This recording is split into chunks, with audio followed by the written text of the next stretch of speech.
And if you have a look at the Globe and Mail today, under his leadership, it brims with energy, excitement, great storytelling, and some outstanding investigative reporting. Journalism that is making a difference in Canada. As one of our directors, he brings the same passion and news intelligence to our work at the CJF. We are delighted to have him leading the conversation this evening. Please join me in welcoming your host, David Walmsley.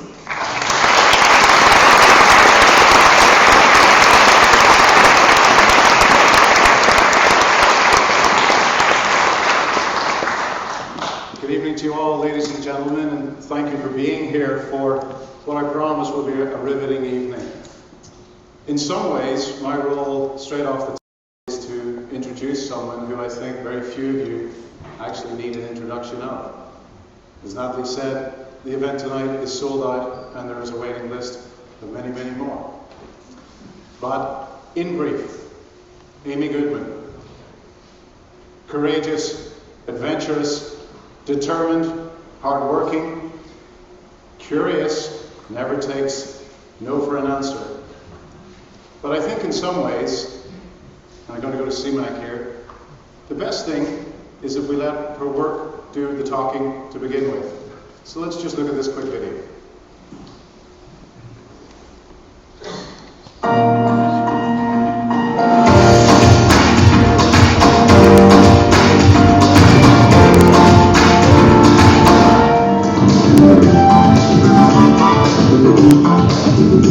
Goodman here with Juan Gonzalez as we continue our reaction to the nomination speech, the acceptance speech of George W. Bush for nomination by the Republican Party as their presidential candidate. President Clinton, UN figures show that 5,000 children a month die in Iraq because of the sanctions. That's not true. That's not true. And that's not what they show. Can I say what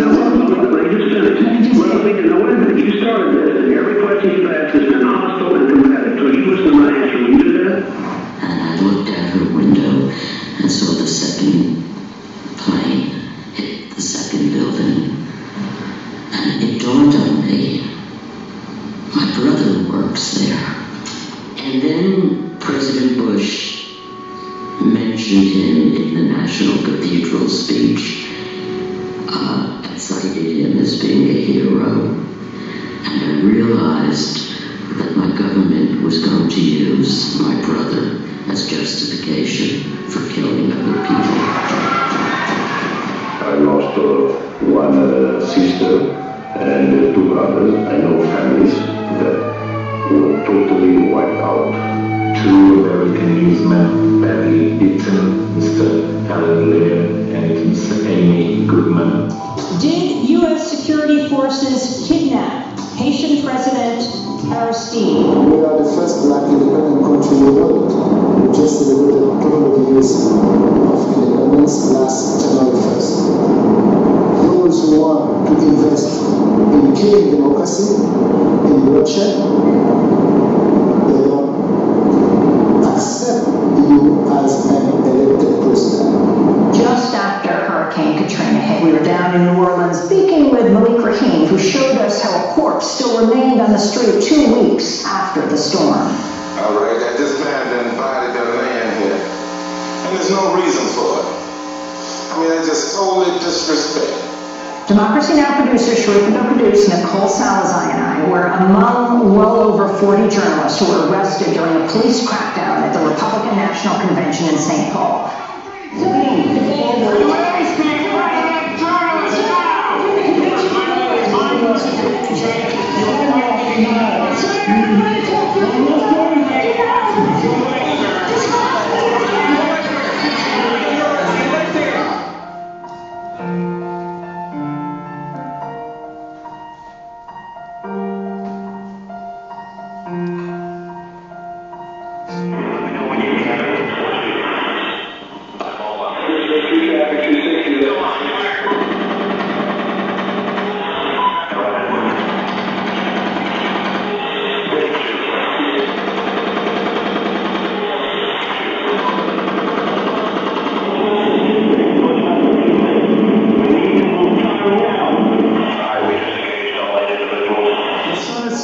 here at Tahrir Square. It's Thursday night. This is the night after the Mubarak regime launched a coordinated campaign of violence to try and take back the streets of Cairo from the pro-democracy uprising that claimed them 1 week ago, over 9 days ago.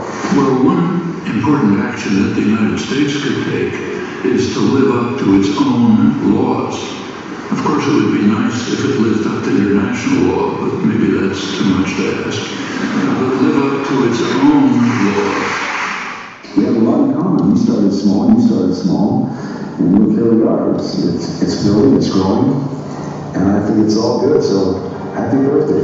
You say amen.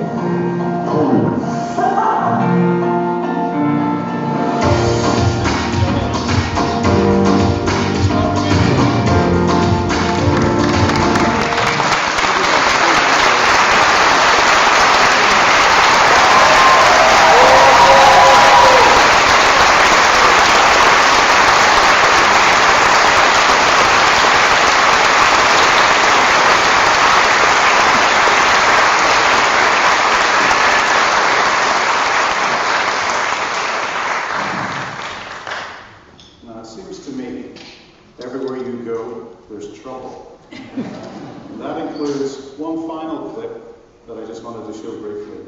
Samantha, if you could roll the second tape, please. Now, our Canadian border guards trying to limit free speech. An American journalist is outraged by what happened to her on the way to Vancouver last night. She was detained and questioned about what she was planning to say about the Olympics. They took the passports and then said, pull over. You were flagged right off the bat? Yeah. I said, because we have a big healthcare reform debate going on in the United States. We were looking at Tommy Douglas, but he still wanted to know what else I'd be talking about. And I said, and I'll be talking about the wars in Afghanistan and Iraq. He made it clear by saying, what about the Olympics? And I said, you mean when President Obama went to Copenhagen to push for the Olympics in Chicago? He said, no, I'm talking about the Olympics here in 2010. And I said, oh, I hadn't thought of that. I felt under siege. I felt monitored and surveilled. I felt, as a journalist, violated. So, Amy, welcome to Toronto. You made it. I trust there were no issues at the border. That's right, because we decided not to drive in, but to fly in, so we made it. You smuggled your way in. Very good. So it's 20 years since you launched Democracy Now!, and I'm sure nobody involved in the organization could have imagined what it's become. You're broadcast in 1,300 public radio stations and television stations across the world. One of the great benefits of the internet is destroying the borders.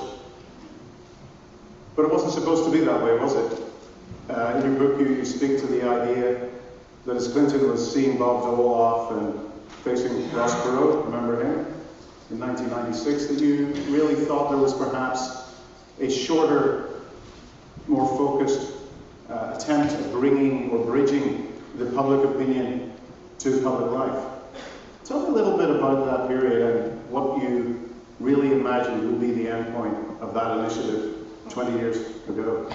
Well, Democracy Now! Began 20 years ago, February 1996. As you said, it was, well, to cover the elections. To cover the election that year between President Clinton, he was running for re-election, Senator Dole, and Ross Perot. I got the call from Pacifica Radio to see if I wanted to host it at a state house in Haiti. We had covered the period of President Aristide being tossed out of the country, and sadly a U.S. back coup for the 3 years, 91 to 94. And then there was another election. Thousands of people had died during the coup period. In fact, I mean, it's interesting what happened then. President Clinton was very much working with the coup regime at this point. And he, though, thought he would lose Florida because so many Haitian refugees were fleeing the violence. And no matter what he did, they couldn't stop the refugees from coming. And he understood pretty quickly the only way would be to return President Aristide. Aristide wanted to serve out his full 5 years, but Clinton pressured him. He was out for 3. that he could only altogether have that 5-year term, even though he had lost 3 of the years. It's a very bad decision because it will encourage people to engage in coups. If you saw that when the president comes back, they're going to serve their full term, that would be a disincentive. Anyway, at first, Aristide said no, but there was so much suffering in this country. He finally said he would return on this condition that he not stay beyond the 5 years, of which he lost 3, and he was flown back on a U.S. military jet. But in the next years, I was covering this period, and I get this call from Pacifica, you want to host the show. I mean, in Haiti, most people went to the polls. Politicians who decided to run for office got gunned down, but still they ran for office and still people voted. In our country, in the United States, most people did not vote. So I thought, would I really spend all of this time looking at our election when, well, I didn't think it was apathy. I really did wonder what were people doing in their communities, because I've always thought of people as being engaged. So I thought this would be an interesting way to approach it, going from state to state, talking to people on the ground what they were doing. Did they maybe think there wasn't even a difference between the candidates? It wasn't worth them voting? What was it? Also, you know, there are tremendous barriers to voting in the United States, and they've increased in this 20 years. Millions of people can't vote because they've had some brush with the criminal justice system. You have some people, even after coming out of prison, can never vote for the rest of their lives. And yet in places like Maine and Vermont, prisoners can vote from prison. And you have now in this election, in places like Arizona, they've shut down like 2/3 of the voting places on a primary day. In Phoenix, largely Latino, a large and growing Latino population. They had 200 polling places, down from 400 the election before and 800 the election before. 200 polling places, and they decided on primary day to shut down 140 of them with this galvanized electorate. So there are only 60 people who wait in line for 5 hours, and many won't. But anyway, it was looking at all of those issues, and I decided, yes, this is worth going back. We'll spend 9 months. And the day after the election, we'll pack out. It didn't quite work out that way because there was more demand for the show after the election than before. And what was that demand? Is it a sense of, my impression is that you challenge assumptions, you challenge the establishment, you challenge the status quo by tapping into people who previously never either had a voice or never had a way to navigate getting in front of a microphone. And is that the thing that has resulted in the length and the success and the explosion of the show in growth? I definitely think it's the hunger for independent voices. I mean, we do not turn to your typical pundits who you get on all the networks, who know so little about so much, explaining the world to us and getting it so wrong. We go to the heart of the story, and our producers, reporters, videographers work so hard to find the person who is most affected, or who is at the core, who is involved. I mean, also the activists.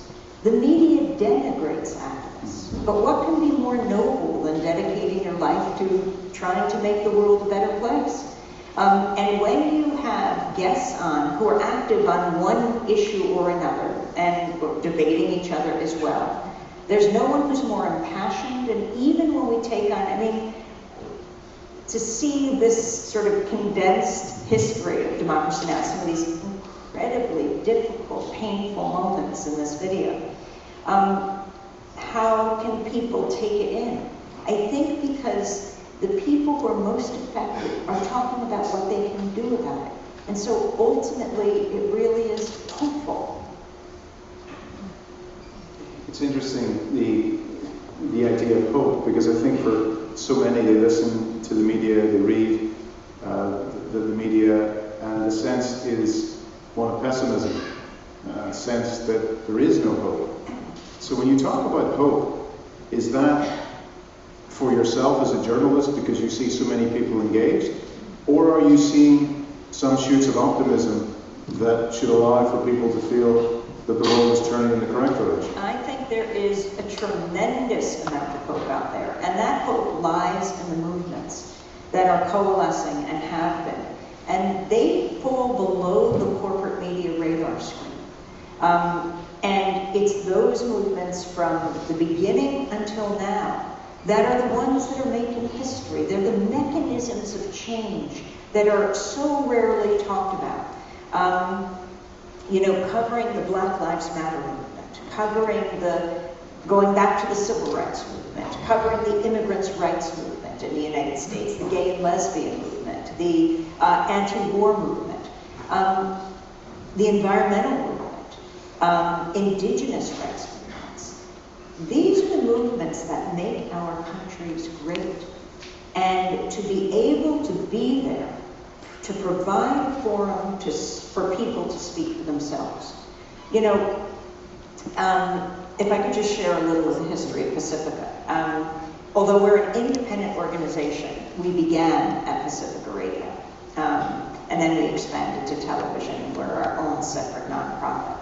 But Pacifica is a very interesting network in the United States.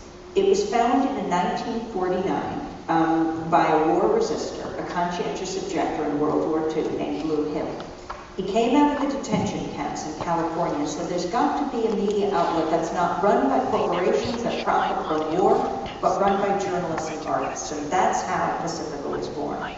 Not run by corporations is George Goodman, the late dean of the Annenberg School of Communications at the University of Pennsylvania would say. Not run by corporations that have nothing to tell and everything to sell that are raising our children today.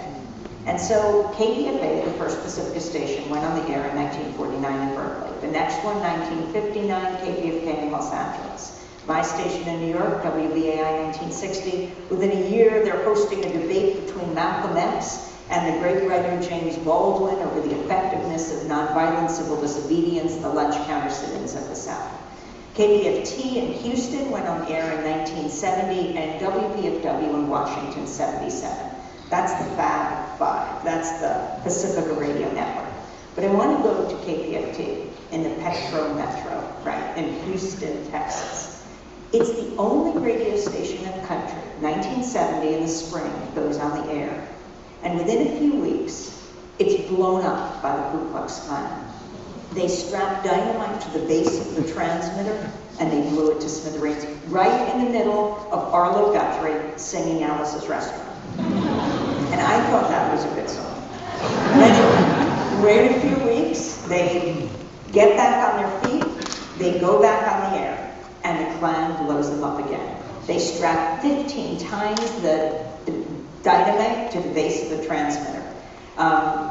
Now it'll take months. Now, I mean, there's a silver lining. It's not like Pacific had money for advertising. It certainly blew it into the consciousness of the potential listening audience of people of Houston. I don't recommend that as an advertising strategy. But in January of 1971, they get back on the air again. And now PBS, public television, comes to, broadcast this historic moment, the phoenix rising from the ashes. Arlo Guthrie comes into Houston to finish his song, Alice's Restaurant, on the air. And that was how KPFT got started.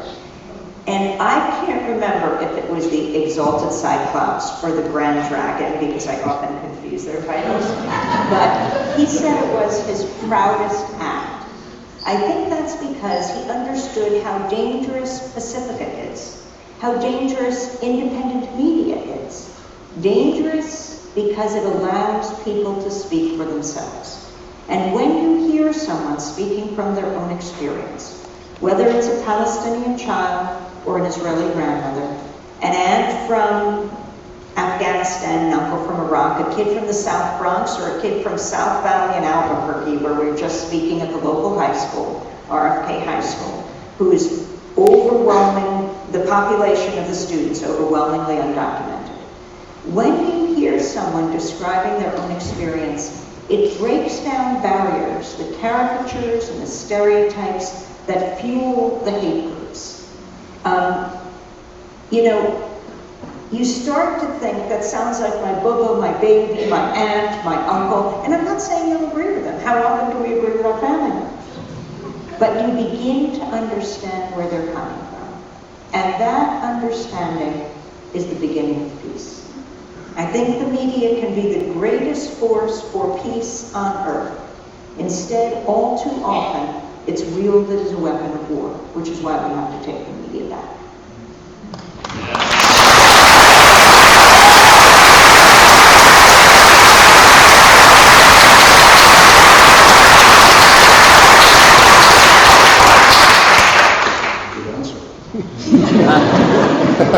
Just remind the audience, if you have a question and you're not in the audience tonight live, you can please submit questions through our hashtag of CJFJTalk.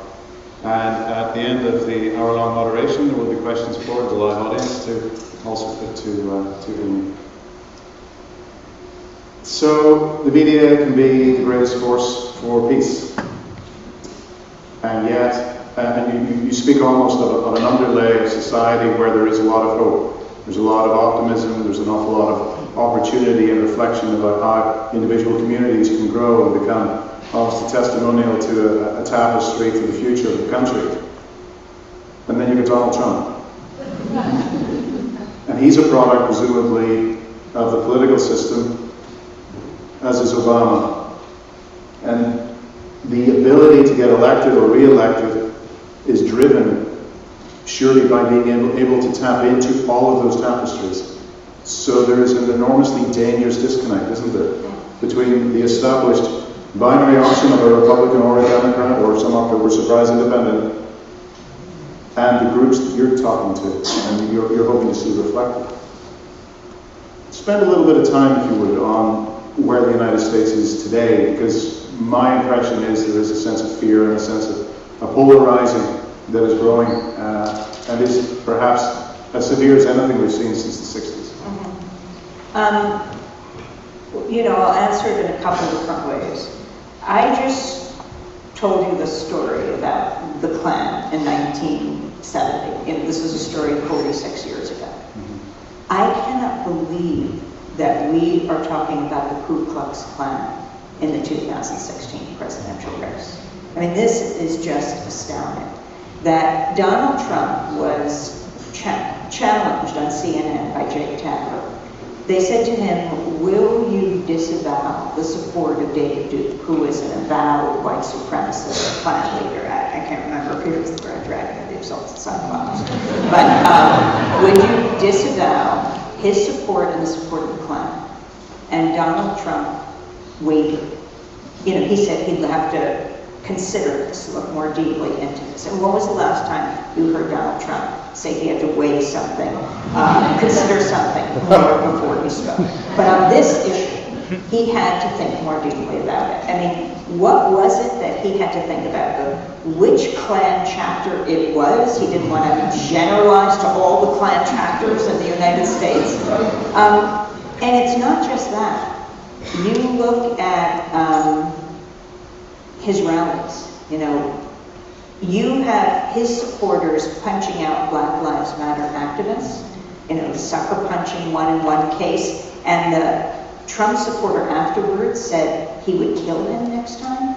Now, I don't think a presidential candidate is necessarily responsible for everything that happens in their rallies. I mean, these especially large rallies of Trump or Bernie Sanders. But Bernie Sanders says, I do not condone violence, whether it's my supporters or not. If you set the tone, then, you've done what you need to do. Donald Trump not only doesn't say that, but he says he will pay the legal fees of his supporters who get arrested. He is ripping open the underbelly of hate in America. He is opening a Pandora's box that is very frightening. And the last few days, we've also been looking at, for example, his father. He gets his wealth from his father, who was also a developer, but before that, named in 1927 or 1928 in the New York Times, his name, his address is being part of a Klan rally. So there's a tradition here. And you mentioned President Obama. This didn't just start now. It's just not Donald Trump mouthing off each day. He was one of the leaders of the birther movement. That was the movement, deeply racist in the United States, that said that President Obama, it sort of others him. It says he couldn't be from the United States. Look at him.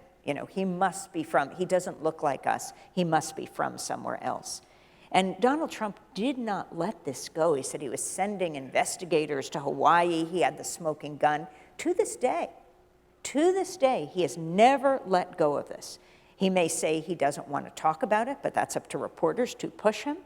But he taps into this hate that I think is countered, though, in the United States. In the end, very few people vote in the primaries and caucuses. More than 80% of the people don't vote. So he's really got a very narrow sliver here. But he is the presumptive, nominee of the Republican Party right now, and it's extremely serious. And they're not, the low turnout in the primaries, which I know is traditional, there was not a sufficient sense of being exercised to stop him either. Is that a sense that he wouldn't get as far as he got? You say apathy is really not the issue? Yes, the Republican establishment was completely thrown by this. But, I hate to just talk about Donald Trump because he does take up so much airtime. I mean, let's look at the studies that show how much airtime he has taken up. The Tyndall report looked at all of 2015. Donald Trump got 23 times the coverage of Bernie Sanders. I think ABC World News Tonight, Trump got 81 minutes, Sanders got like 20 seconds. I'd like to know what Sanders did that was so newsworthy that got him that 20 seconds, but that's another thing. Trump, I have had a couple of experiences on the 100-city tour. One was we were driving to San Francisco airport, and I get a call. It's AJ Plus. They want me to come in to do a very quick interview. Sadly, Al Jazeera America has just folded. I don't know what will happen with Al Jazeera overall, but AJ Plus is very successful, the digital platform. And they're based in San Francisco in the old offices of Vice President Al Gore, right? He had Current TV, and he sold it to Al Jazeera for $500 million. I think Current TV was the old CBC News International. Oh, really? Yeah. I didn't know that. Yeah. So they called me up and said, could you come in? I said, oh gosh, I'm racing to the airport. With my colleague, Dennis Moynihan, who's also co-author of Democracy Now!, the book, and I look forward for folks meeting him later when we're signing books. So we're racing to the airport, and I said, I can't, because we got to get on the plane. And they said, a few minutes. I said, really? I mean, like 3 minutes? They said, yeah, that would be fine. So we race over to AJ Plus. I go in, I sit down, I do a fast interview. I meet the folks. The place is half empty now because Al Jazeera America has folded. And then we race off to the airport. So a week later, like last week, they posted online. It was 2 weeks ago. And I haven't checked recently, but within a number of days, it had more than 12 million views. This was 3 minutes. Every once in a while, it pays to take a detour in life. But I didn't say anything different than I think many of you would say, talking about the elections. And CNN invited me on to give some media criticism. And I couldn't really single out CNN because I can't tell the difference between CNN, MSNBC, and Fox so often because Donald Trump sounds the same on all three networks. All three networks speaking so much of the time with the little lower third that says breaking news. Whatever he's thinking about at the time, it's breaking news. But let's look at how the media covers all these candidates. I want to take one day, March 15th. It was called Super Tuesday 3.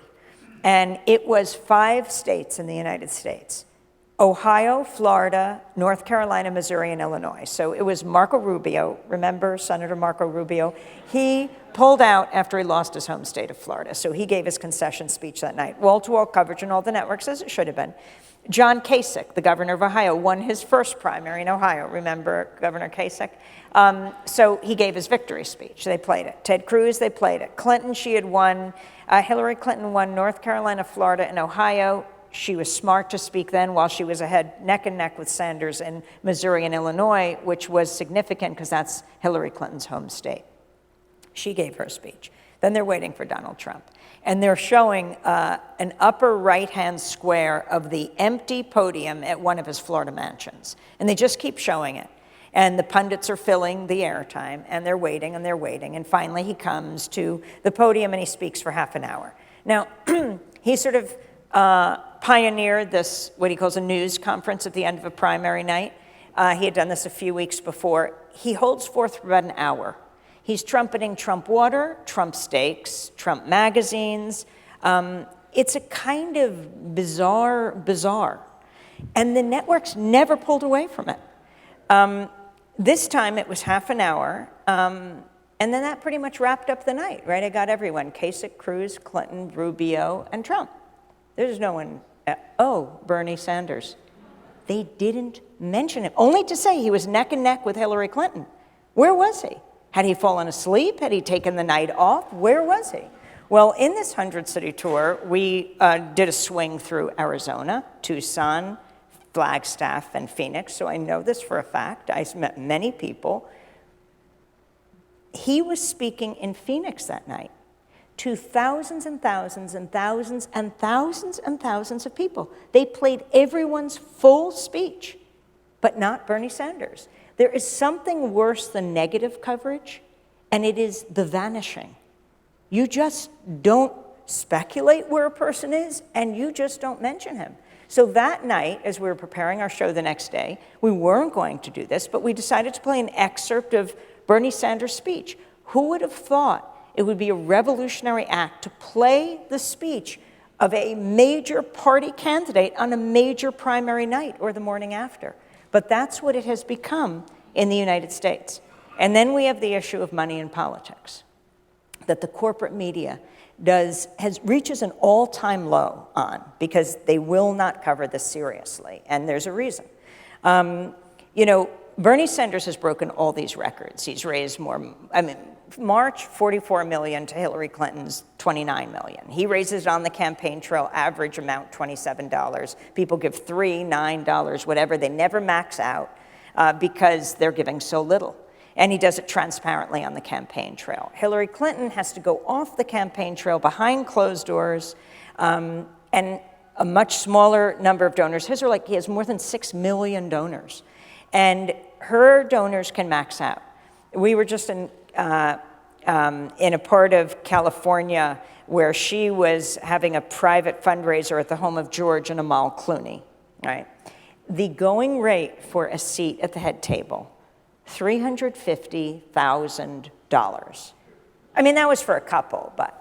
Clooney himself has said, it is obscene the amount of money that I am raising. That's what he said on the networks. He said that, but he threw the party. Yes. And so, and it's not just Clinton. They're all raising this level of money. So in Washington a few weeks ago, over 1,200 people got arrested from Democracy Spring and Democracy Awakening.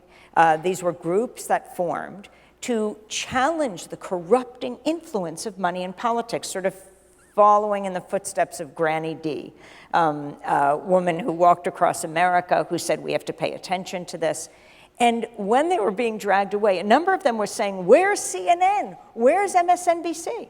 Think about this. If there was 1,200 people arrested in central Havana, you'd have all the network anchors, flying down. They can fly down direct now to Havana, show how repressive the country is. But here, there's 1,200 people in the Capitol being arrested. They hardly got coverage. Now, why is this? Because where is the vast majority of this money going? It's going to the networks to pay for campaign advertising. It's going to line their pockets, so they are hardly going to raise it in any consistent way. I'm not saying there isn't the occasional special on money in politics, but it has to be done in a drumbeat daily way, sort of like the same way they cover Trump, constantly, all the time. You make reference in the book to a number of household names who have acted in a very disappointing way, shall we say, with respect to pulling their punches. They weren't prepared to ask the tough questions. And there is within the establishment a feeling I think you have that the White House press corps is very much an extension of that establishment, and the challenge function isn't there. And it led me then into one of the, I think, the strongest parts of your book, which is this idea that Obama has prosecuted more journalists under the Espionage Act than all other presidents combined. And the only individual who's been imprisoned for torture was a CIA officer who had actually given leaks, and he was prosecuted under the Espionage Act. John Kiriakou served 2.5 years in prison. Now, when you look at that almost bifurcated environment of a White House press corps that's flying with candidates and flying with the president and having access under presumably what you would consider to be unwritten rules of gentlemanly conduct, shall we say, where can the scrutiny then come against the power of a White House, which includes very specifically Hillary Clinton and the emails that remain under quasi-investigation, at least by the FBI? Like, I think that's a really dangerous line in terms of how journalists are being treated in the United States. You know, first of all, for what the mainstream journalists enjoy in Washington, I call it the access of evil. You know, George Bush termed the coin axis of evil, but the access of evil, trading truth for access. You know, that's the most important thing to get your question answered. And so there tends to be many more softball questions. I mean, look at President Obama. He came in, when he was elected in 2008, it was a coalescing of all the different movements that I just mentioned, right?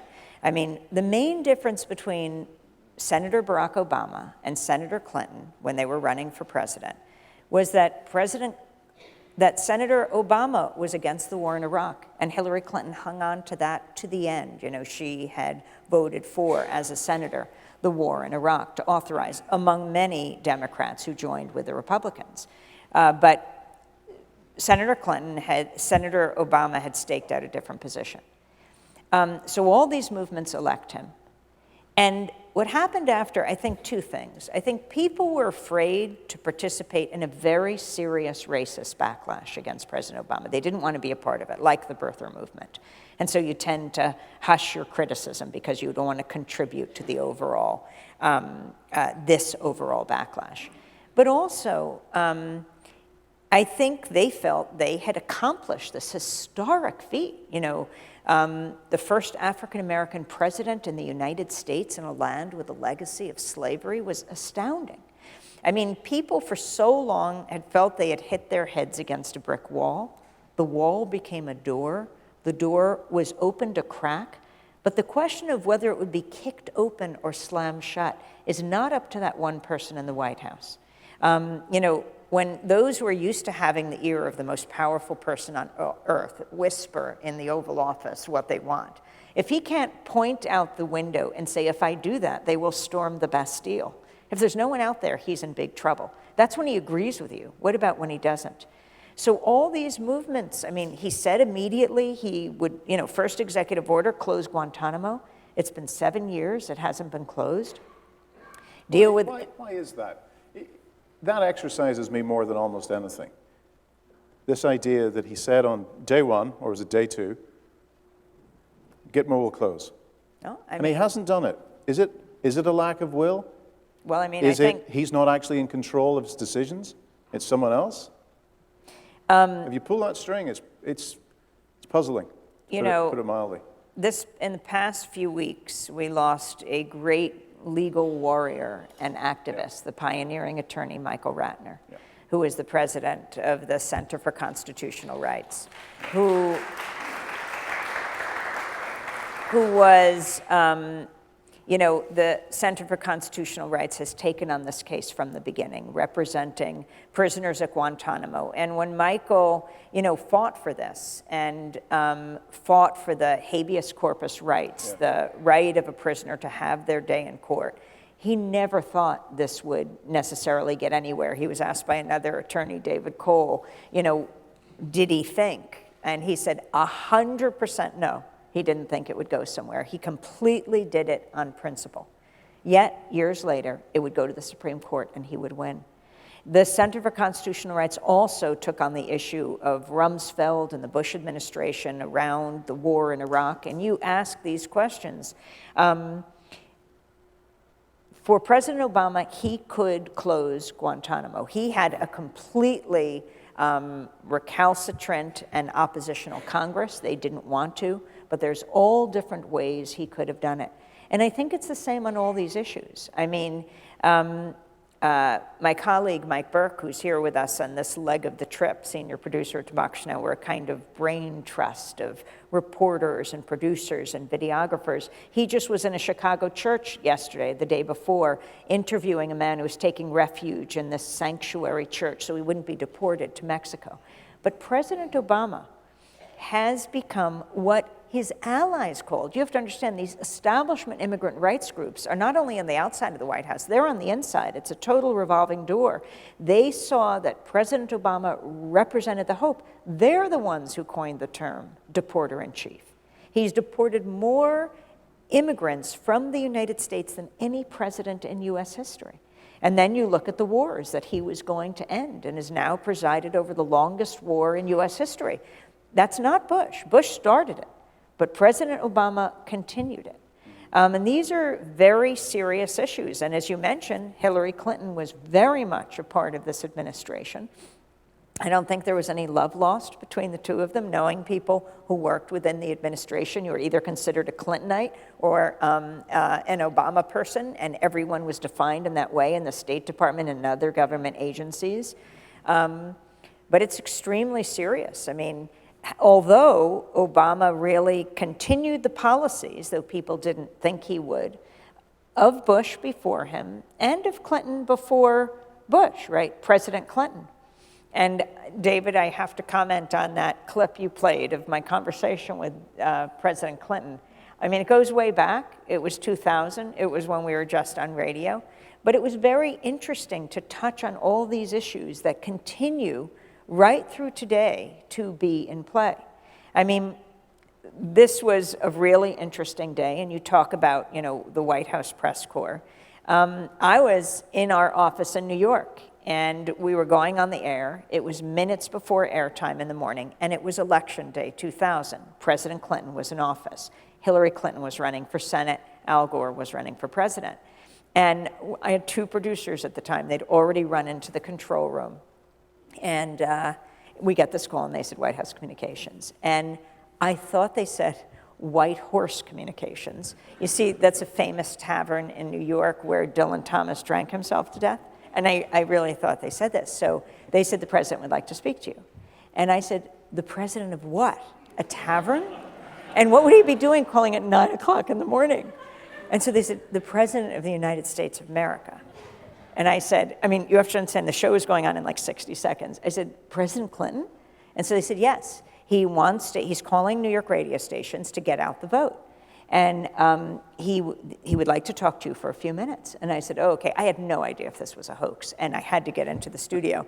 So I said, okay, here's the internal number. Tell him to give us a call. So I ran in, and as we went on the air, I said, from Pacifica, this is Democracy Now! And it went to a clip. And I said very quickly to Maria and Brad, okay, listen, they say that maybe President Clinton will call. You definitely should pick up the phone, think of questions you have to ask him. All that and more coming up, but I don't think it'll happen, I said.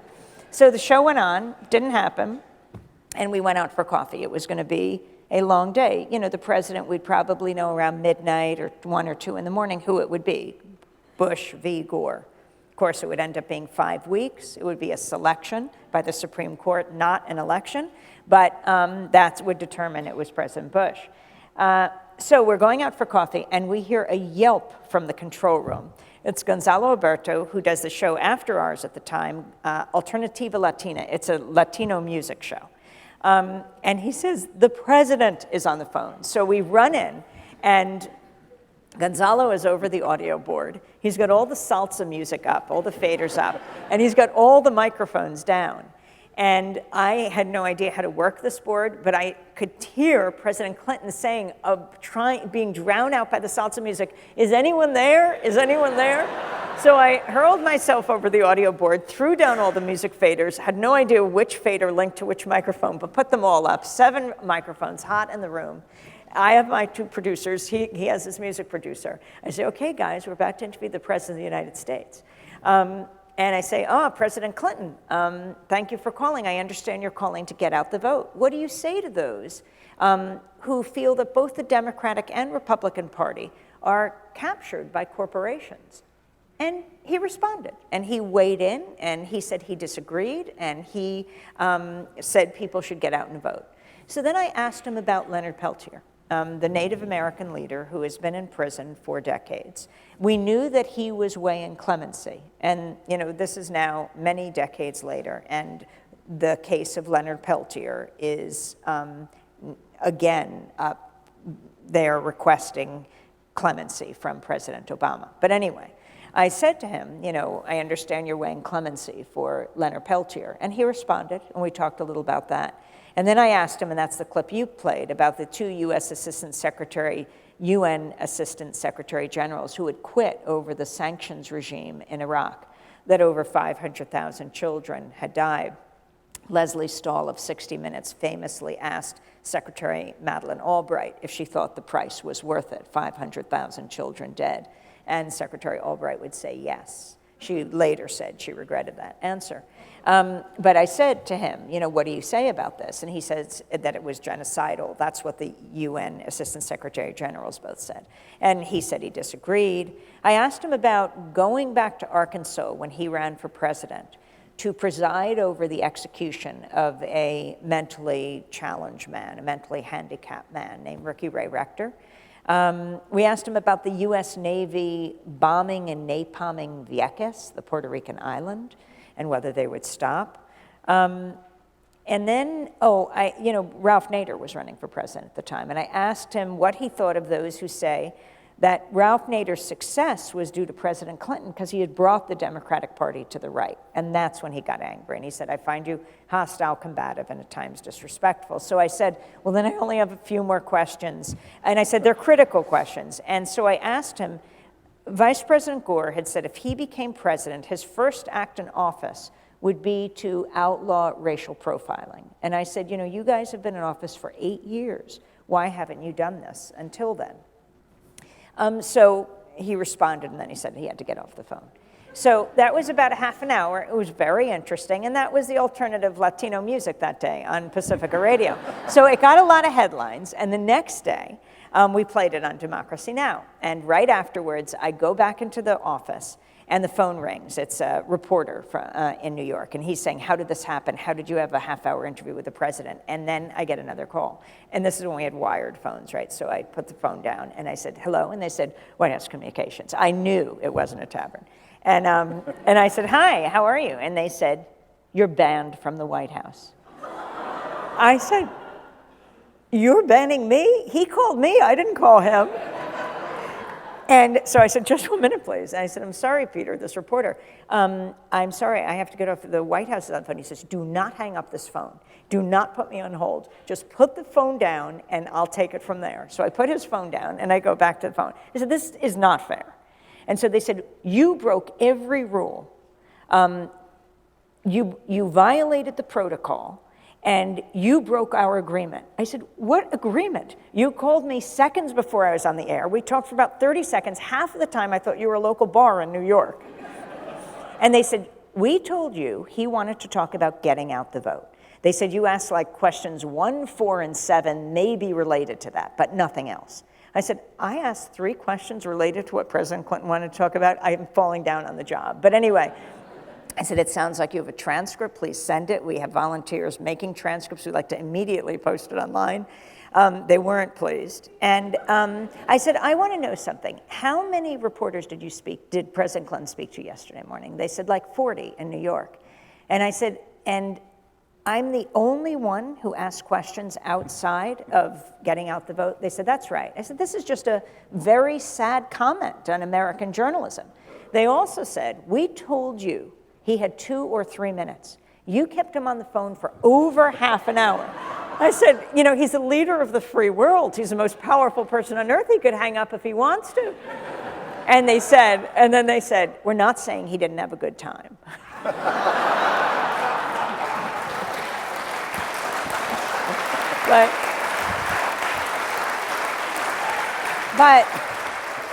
But I mean, that we have to challenge reporters being on bended knee to those in power. For sure. So you've got a 100-city tour, and this is number 70? It's something like that. Something like 70. We're running out of fingers to count. I try not to think about it. Where do you as an individual, as you try and, I suppose, find some work-life balance, choose what to go after? Because in your book, it's very powerful, some of the awful stuff in East Timor, for example, and where you highlight the Australian journalists who've been killed ahead of time.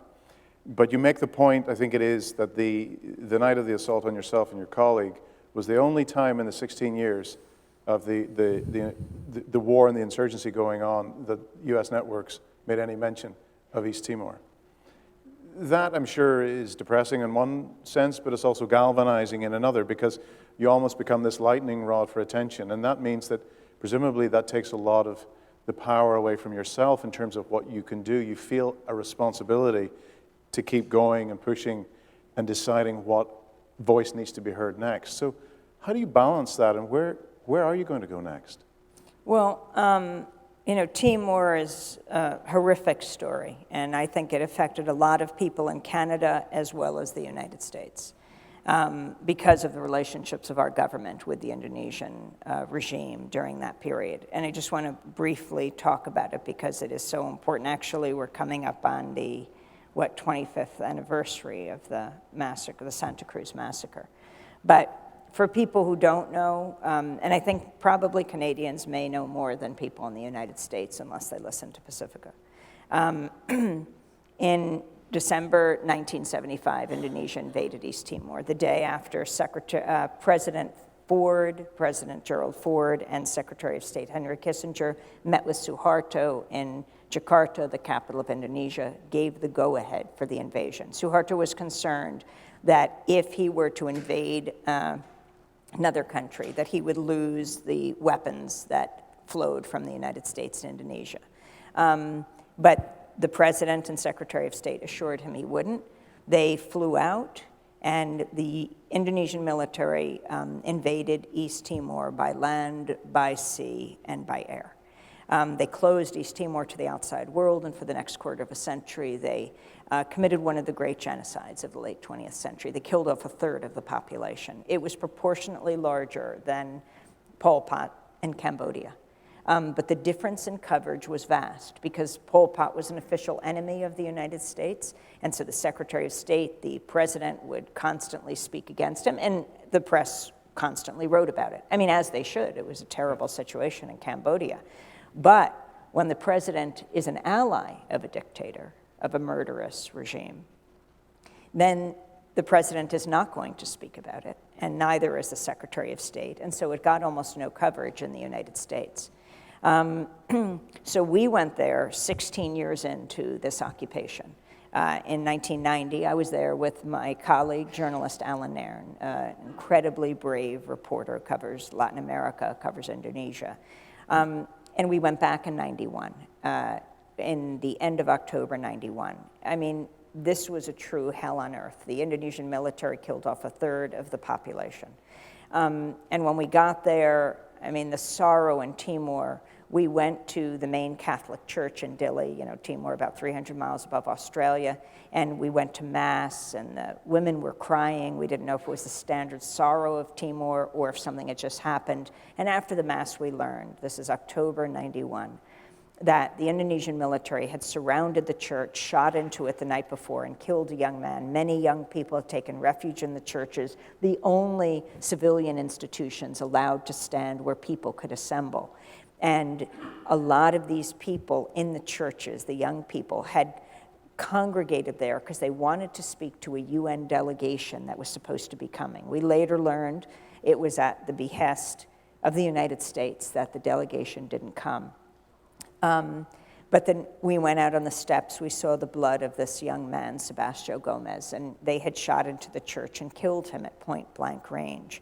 We went around the country for the next 2 weeks to see how the delegation was being prepared for. This is before we learned it was canceled. And everywhere we heard the same story. The Indonesian military had told the people in their villages, if you speak to the delegation, we will kill your family to the 7th generation. A nationwide death threat was issued. And so on November 12th, 2 weeks later, a little before that, we learned the delegation wouldn't come. And the people were just so bereft and felt so hopeless. And they gathered to commemorate the 2-week anniversary of Sebastião's death.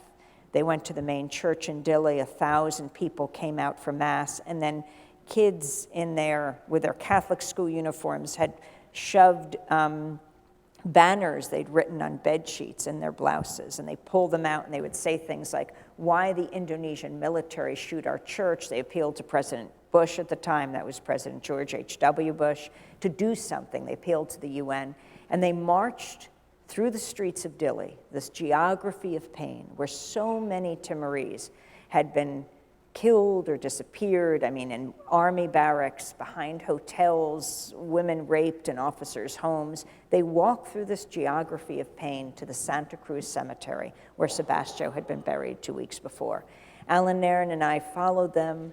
The Indonesian military had lined the route. When we got to the cemetery, thousands of people were there. And we were asking people, why are you doing this? Why are you willing to risk your life in a land where there's no freedom of speech, no freedom of press, no freedom of assembly? They had gathered, and they were putting their hands up in the V sign, Viva East Timor, Viva Sebastião, Viva Independence. And they said, for my mother, for my father, for my village, it was wiped out. And then we saw from the direction the procession had come, hundreds of Indonesian soldiers marching up with their US M16s at the ready position, like 10 to 12 abreast. Alan and I were in the middle of the crowd. Alan suggested we walk to the front because although we knew they had committed many massacres in the past, they hadn't done it in front of Western journalists. And we thought maybe just our presence could head off the attack. We walked to the front of the crowd, and we this time put on all of our equipment.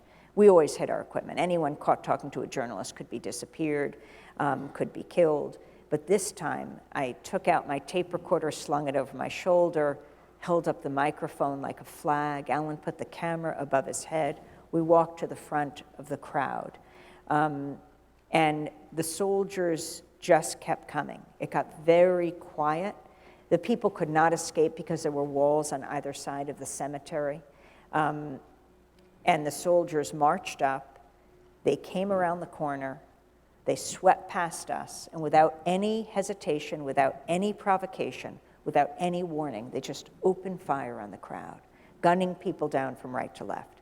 A group of soldiers came at me. I was holding my microphone up. They're waving it in my face. One of them grabbed it as if to say, this is what we don't want.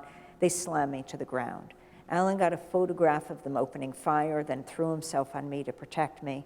And then they took their US M16s like baseball bats. They slammed them against his skull until they fractured it. We were laying on the ground. Alan was covered in blood. The soldiers formed a kind of firing squad, a group of them with the guns at our heads. They'd stripped us now of everything. They were shouting two things at us: Australia and politique. They were saying it was political for us to be there to witness this, but that is our job as journalists, to go to where the silence is. And they were saying Australia. They were wanting to know if we were from Australia, and we knew what this meant. 17 years before, when Indonesia first invaded Timor, there were these 5 Australian-based journalists, led by a journalist named Greg Shackleton, a TV crew. And they were in a place called Balibo, and the Indonesian military caught them, they lined them up, and they executed all 5 of them. The Indonesian government, the next day, the day after the invasion, December 8th, 1975, there was one journalist left, Western journalist. His name was Roger East. He was reporting from a radio station in Dili. They broke into the radio station, they dragged him out, and as he shouted, "I'm from Australia," they shot him into the harbor with so many thousands of Timorese. The Australian government hardly protested the killing of their journalists. We believe because years later, the Indonesian government and the Australian government would divide up the Timor Gap, the oil of the Timor Gap between Australia and Indonesia. Oil is the source of so much pain in the world. So as we lay on the ground with our guns at our heads, we shouted back, "No, we're from America, America." My passport, I was born in Washington. It's the only thing I had left. I threw it at them. They would kick me in the stomach. But when I got my breath back, we kept saying, "America." And at some point, they took the guns from our heads. We believe because we were from the same country their weapons were from. They would have to pay a price for killing us that they would never have to pay for killing the Timorese. They moved on. A Red Cross Jeep pulled up. We were able to get into it.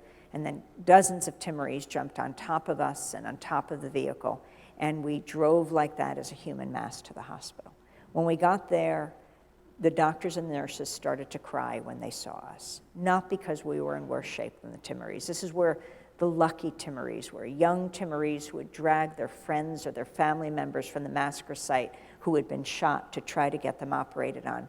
But I think they did this, they cried, because of two things. Because of what we represent, not only to the people of Timor, and not only me and Alan, but all of us as Westerners, to people in places like Haiti and Timor. I think we represent the sword and the shield. The sword because all too often the US government uses weapons like in Afghanistan and Iraq, or provides weapons to human rights abusing regimes. But the people represent the shield. They know that if Americans will just call their Congress members, maybe the government will stop doing something. And they saw that shield bloodied that day on November 12th, 91. And it just deepened their despair.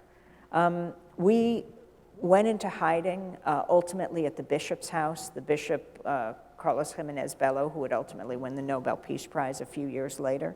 And there were thousands of Timorese hiding out. He helped me clean up Alan, whose head just glistened with blood under his hair. We had not succeeded in stopping this massacre. They killed more than 250 Timorese that day, and it was not one of the larger massacres. We realized the only way we could stop it is if we could get out and get word to the outside world. It would only come from pressure outside. So the bishop gave Alan a new shirt. I took Alan's shirt, the bloody shirt, and wrapped it under a towel around my waist because we knew they'd deny anything happened. So then they would have to say what happened to us.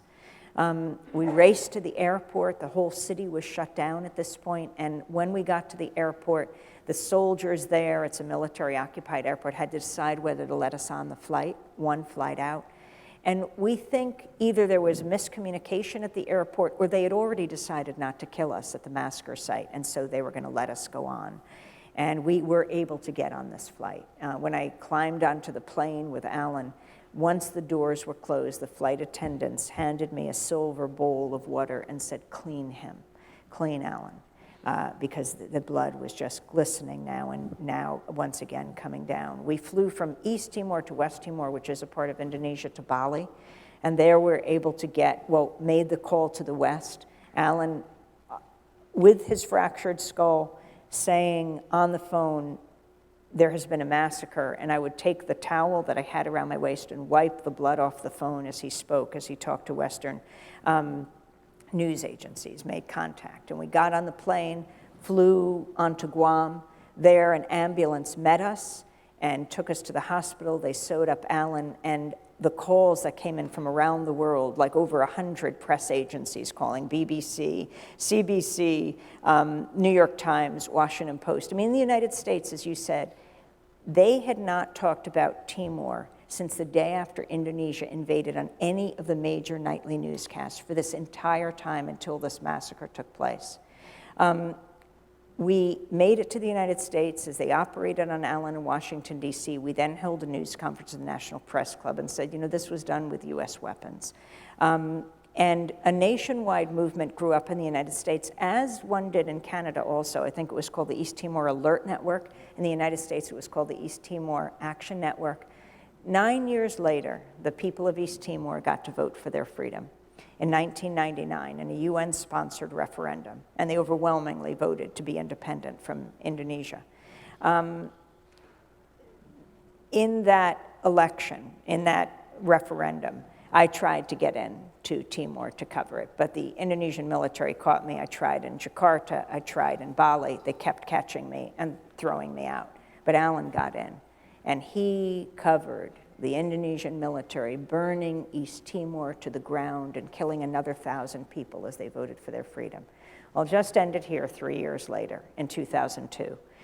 It was run by the UN for 3 years, and then the Democratic Republic of East Timor was founded May 20th, 2002. And I did get in, Alan did. There were 100,000 people who gathered for this historic moment. Kofi Annan, then the UN Secretary General, spoke. It was in a place called Tasitolo, right next to the capital, Dili. And then Shanana Gusmao, the rebel leader of Timor, had been imprisoned by the Indonesian military for years. He would be the founding president of East Timor, got up. He spoke in so many different languages. He put so many to shame. And he unfurled the flag of the Democratic Republic of East Timor. There was this fireworks display. You could see the light reflected in the tear-stained faces of the people of East Timor. They had resisted and they had won at an unbelievably, unacceptably high price, but they had won. 200,000 Timorese had been killed. And they thanked people, particularly from the Western powers, the most powerful countries, for pushing their governments to stop providing weapons to human rights abusing regimes. And forever, this will be a lesson, not only to me, but I think the people of East Timor are a lesson to everyone, you know, whether we're journalists or professors, artists, doctors, nurses, custodians, artists, employed or unemployed. We have a decision to make every hour of every day, and that is whether to represent the sword or the shield.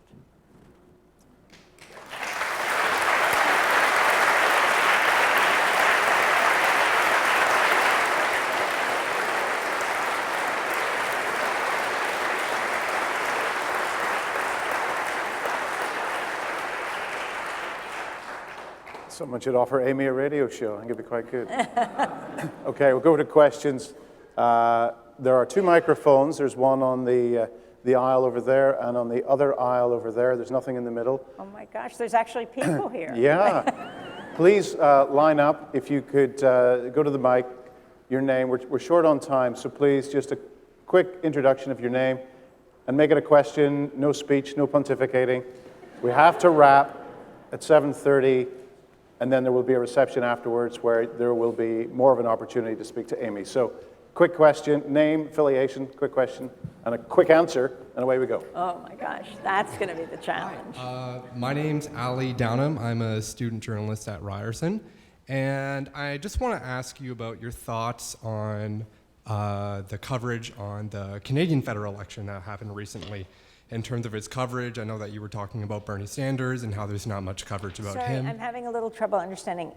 Say again what the question is? So what I want to ask about specifically is there was a Globe and Mail debate with the NDP, Liberal Party, and Conservative candidates during the federal election, but the Green Party, which is also a popular party in Canada, their candidate was not included. So would you, I guess, group that in with something similar to how Bernie Sanders is covered in the media in the U.S., or? Yeah, well, first of all, I mean, Bernie Sanders is a major party candidate, right, a Democratic Party candidate, though I see what you're saying is that is it, it's the same way that third-party candidates are covered.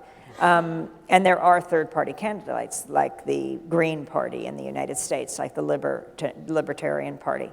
We've done something interesting at Democracy Now! In past elections, and we call it our Breaking the Sound Barrier series. And yeah, they're not invited into the major presidential debates. And that's the way most people in the United States get to meet these candidates. And so we invite the third-party candidates the night of a debate, and we did this in every presidential debate. And one was in Denver, Colorado, so we were just down the road at a major telecommunications facility. We saw how they were designing the stage throughout the day, because, you know, the networks would look at, you know, so we then created the same kind of podiums. And we had the candidates. We had someone from the Justice Party. His name was Rocky Anderson. He was the former mayor of Salt Lake City. And Dr. Jill Stein, who is the Green Party candidate. We did this in real time. So the presidential candidates would debate. They would get a question. They would give their answers. We would stop. We started at the same time, but then it got delayed. And as soon as the major party candidates answered, we broadcast this throughout the world, we asked them the same question. And so we broke the sound barrier. We included them. And that's what democracy sounds like, right? You then heard all of them together in debate. Very good, thank you. Let's go to this mic. Hi, Amy. My name's Mal. I guess my question, you had a great debate on the Burn Your Bus movement recently. The Burn Your Bus, you said? Yeah. Yes. So I would like to hear your thoughts on Burn Your Bus. Is it youthful idealism? I know it can be problematic at times, but, you know, in the wake of Donald Trump, you know, what are your thoughts on burning third party? I mean, that's a very good question. We had a debate, you know, on this 100-city tour, by the way, we have to do the show every day. And so we do it from broadcast facilities throughout the country, sometimes public television studios, the south side of Chicago yesterday. Today we're in Madison, Wisconsin at a CBS facility, a corporate network facility. That was a debate we had on a college campus. We bring in a device that allows us to broadcast out. They have the TV studio, and the students are our crew.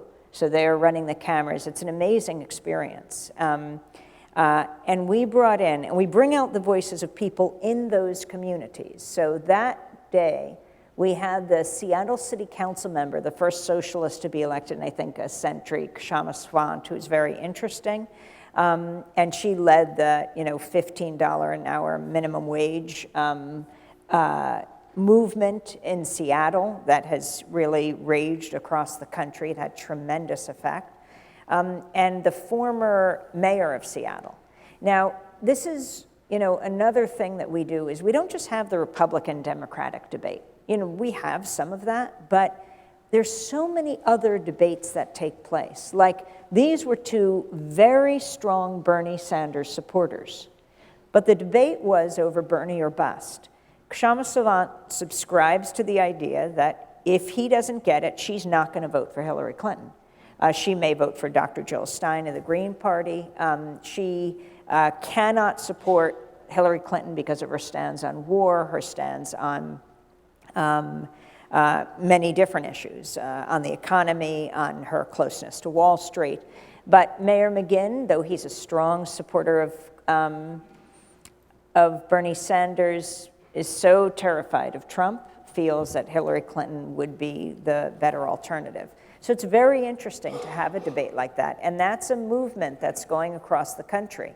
The question of whether Bernie Sanders, you know, who knows what will happen? I'm not going to predict anything, but will he remain with the Democratic Party, and he's a Democratic socialist? Will he run as an independent? That's what they're pushing him to do. He says he won't. But these are all interesting questions, and these are movements that we're covering. Very good. Next question. My name is Elizabeth, and I'm very interested in your perspective on the mainstream media in Canada repeatedly supporting the election and re-election of ex-Prime Minister Harper.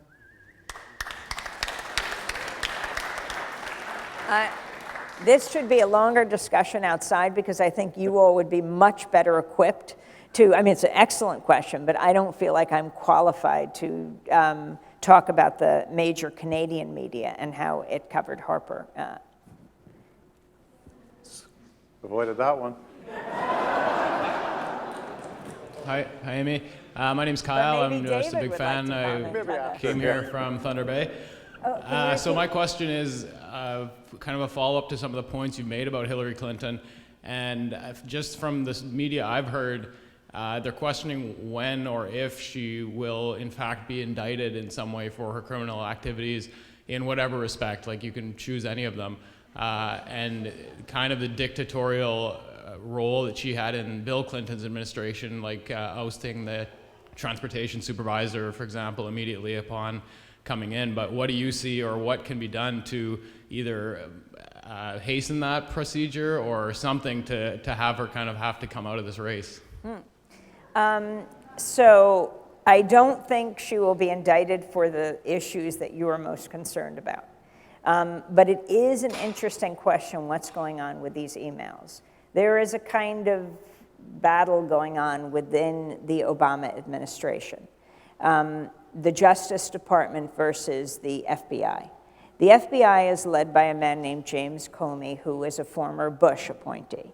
And he is dogged in his pursuit of Hillary Clinton. But the FBI doesn't indict. They can recommend indictment, and it has to do with, her having this private email server at home.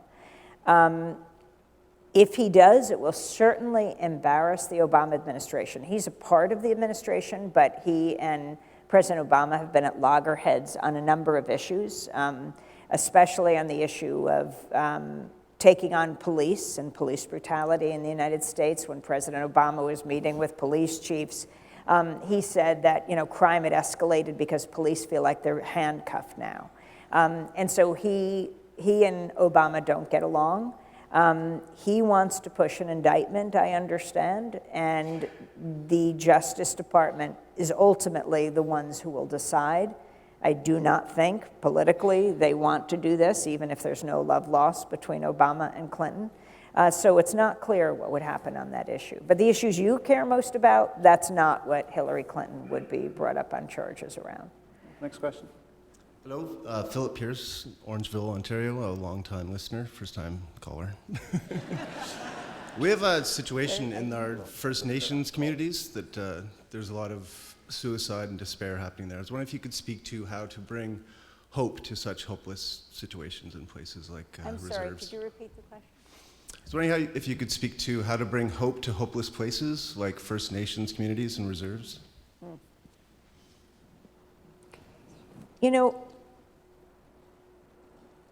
I think as a journalist, our job is to go to where the silence is. And I think people speaking for themselves, for learning people's names, that alone, you are dignifying a life. And I think when you can hear someone describing their own experience, that's the beginning of hope. When we can, reach across, build bridges between communities. I'm always amazed at how people respond to that when they hear someone they've never heard before. I wanted to give the example, a very different example. We were in Sweden broadcasting in Stockholm, and we went into one of these standard commercial studios, just where you get a studio. And the guys behind the camera, they've been doing this for like 30 years, and we were looking at Sweden. So we brought in, we looked at, it was the time of the Nobel Peace Prize. We talked about Nobel being the inventor of dynamite and Sweden having some of the, I think their weapons industry per capita is one of the largest in the world. You don't usually think about this. And we had young people in who put their bodies on the line protesting Bofors, the major weapons manufacturer. And so they came in, long dreads, they were talking. And so at the end of the show, everyone left and the camera guys come out. And I said, so what did you think? I mean, you have these folks in all the time, but, we were looking at your country. He said, what are you talking about? We have never had these people in all my decades being here. And he was a conservative man, and he said, I've never heard a young person like that speak. I know what they're doing there. I know how they, throw their bodies, try to stop the weapons plants from making weapons. And he said, as I stood, he said, looking at her through the lens, because he's the cameraman, he said, for the first time, he had an understanding about why she felt so deeply. She was about to go to jail. And he said, in all the years he had been a cameraman and also just a citizen of Sweden, he had never understood, but he had never heard them.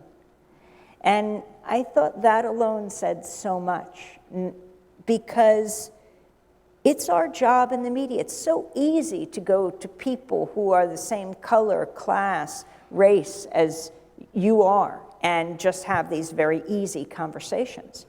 But our job is a very sacred responsibility.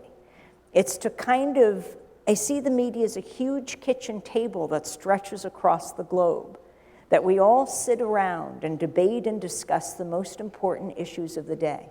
War and peace, life and death, and anything less than that is a disservice, well, to the servicemen and women of our countries. You know, they can't have these debates on military bases. They rely on us in civilian society to have the discussions that lead to the decisions about whether they live or die, whether they kill or be killed. Anything less than that is a disservice to a democratic society. And Indigenous voices are rarely heard in the media weighing in, even on non-Indigenous issues, but just having people a part of the conversation. And it's our responsibility to do that. Good answer. Good time for a couple more. Hi, my name is Neil. I work here at CBC in the building. My question is actually about journalism, and it's a follow-up to what you just spoke about. How do we make journalism better? And for those of us who work for mainstream news organizations, what can we do in our workplaces, in our newsrooms, and with the stories we put out to make the whole process better? Open up to many different voices and include those voices in your newsrooms. Have a diverse newsroom. I mean, there's a reason why, Democracy Now! Started on 9 stations. We're now on over 1,400 stations. And it's because, it is answering this hunger for all these different voices that make up our communities. The Black Lives Matter movement has had such an effect today. It's not like the networks have handed them a microphone and invite them into their hallowed halls, into their studios, and say, why don't you hold forth and tell us what it is you want? So what they do is they go to these campaign rallies or these gatherings where they know they're not invited, and they grab the microphone. They challenged Bernie Sanders at Netroots Nation at a big conference. They challenged Hillary Clinton. The gentleman before talked about, questions about Hillary Clinton's role in different issues. They get into her private campaign fundraisers. One was in Charleston, South Carolina. A young African-American woman unfurled a banner that said, "I am not a super predator." And the reason she said that was because in 1996, Hillary Clinton, in support of her husband's, so-called anti-crime bill of 1994, talked about certain black youth as super predators. And now President Clinton has said, yes, he agrees that the bill that he signed off on that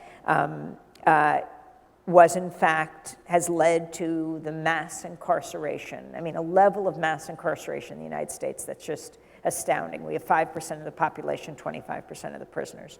But they're taking those microphones, and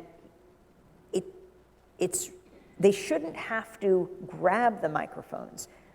The media is the place for us all to have these discussions at every sector of and level of society. Okay, and time for just one final question, and as I say, we can continue at the reception afterwards, please. My name is Peggy, and I don't know if you have had the opportunity to interview some of the former soldiers who left the army and came to Canada as war resistors. But we have several of these folks here in Canada. Some have been deported back to the US. Some have been in refuge for, I think it's going on 6 or 7 years. And in spite of our Parliament voting twice to allow them to stay, no government has taken action. And I'm assuming it's out of a request by the US government not to allow them sanctuary, although I don't know. My question is, based on your work and your knowledge of the power structures in the US, is there any approach that you think might not have been tried in Canada that would meet a test in the US to allow these war resistors to stay here in Canada. They resisted a war Canada never supported in the first place, and they're conscientious objectors, and they would just like to stay here. We'd like them to stay. I mean, it's a very good question, and you know Naomi Klein, of course, who is Canadian. She originally, her family came here because her father was resisting the war. We, in the beginning of the Iraq War, we talked to many soldiers who went to Iraq, went to Afghanistan, came back, and resisted. Some who went to Canada, we would follow them to Canada. But the question of what should happen with them now, I mean, we have a large soldier audience. It's amazing. We were getting out of an airport at Denver Airport, and we were walking by a group of soldiers who had a sign for a general. And when we walked by, they were waving, and I thought the general was behind us. We went away, got our luggage, came back. They started waving again. So, you know, they're all in uniform. And I went over, I said, "Do you watch Democracy Now?" "Yes, ma'am, yes, ma'am." So I said, "Really, on the base?" And they said, "Yes." And I said, "Is it just you guys who watch?" "No, we all watch." And so I said, "Why?" And they said, "Because you cover war." It's not about whether you're for war or against war. It's acknowledging the reality. Then we were at I was speaking in Fort Sill, Oklahoma, next to the base. And a well-dressed couple came up, and they were having me sign a book. And I said, "Oh, what do you do?"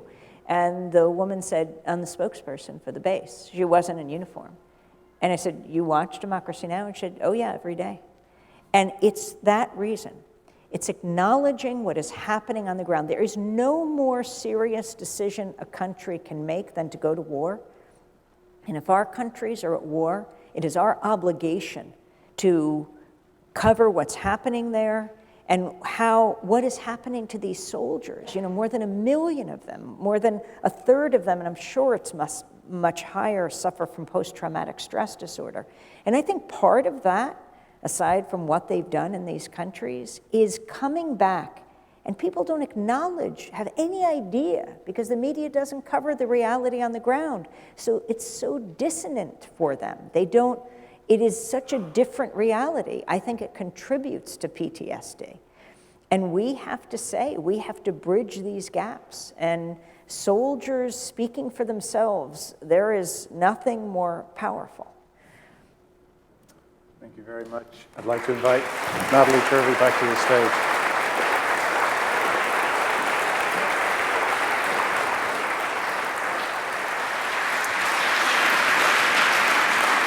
We have been treated to a superb hour and a half of discussion. On behalf of the entire audience, I'd like to thank Amy Goodman for being with us and for sharing.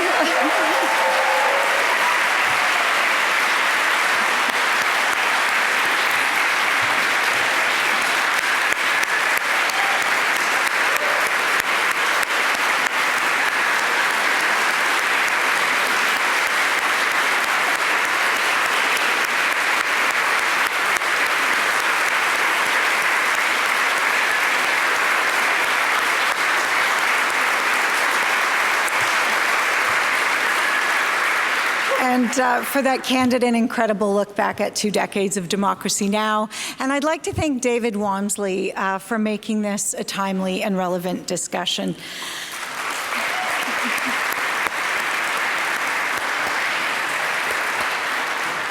Our thanks to our partner, the Globe and Mail, and we're grateful as well for the support of the Nikita Foundation in making this evening possible. And thank you to CNW for that opening video highlighting some iconic moments from Democracy Now! On June 16th, we will be celebrating some of our own fearless journalists, along with media luminaries from abroad at the CJF Annual Awards Gala, hosted this year by the CBC's Anna Maria Tremonti. The evening honors national and regional journalism, innovation in the news industry, and promising young journalists. The Landsberg Award will celebrate journalists shedding light on women's equality issues, and our Aboriginal Journalism Fellowships will foster better comprehension of Indigenous issues at Canada's major media and community outlets. Along with these awards and fellowships, we pay tribute to crusading investigative journalist Sir Harold Evans and media doyenne Tina Brown. As well, journalists from the Boston Globe Spotlight team will be with us to accept a special citation for their courageous journalism exposing widespread abuse and cover-up by the Catholic Church in Boston. We hope to see you at our upcoming events. I'd like to now invite you to join us in the lobby for the cocktail reception. Amy will be available to sign copies of her book, which is available as well for purchase in the lobby. And thank you again for joining us and for supporting the work of the Canadian Journalism Foundation.